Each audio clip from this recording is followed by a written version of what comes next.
ایک بہت ہی خوبصورت واقعہ ہے کہ ایک غلام تھا۔ ایک دن وہ کام پر نہ گیا تو اس کے مالک نے سوچا کہ مجھے اس کی تنخواہ میں کچھ اضافہ کر دینا چاہیے تاکہ وہ اور دل لگی سے کام کرے اور آئندہ غائب نہ ہو۔ اگلے دن مالک نے اس کی تنخواہ سے زیادہ پیسے اسے دیے جو اس نے خاموشی سے رکھ لیے، لیکن کچھ دنوں بعد وہ دوبارہ غیر حاضر ہوا تو اس کے مالک نے غصے میں آ کر اس کی تنخواہ میں کیا گیا اضافہ ختم کر دیا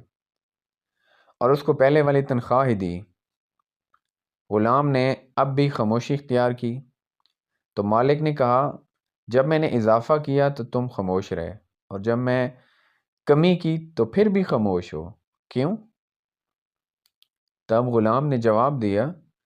جب میں پہلے دن غیر حاضر تھا تو اس کی وجہ بچے کی پیدائش تھی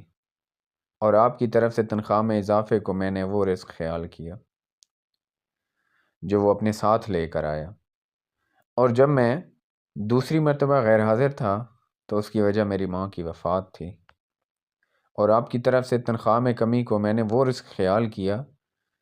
جو وہ اپنے ساتھ واپس لے گی۔ پھر میں اس رزق کی خاطر کیوں پریشان ہوں جس کا ذمہ دار اللہ نے خود اٹھایا ہے۔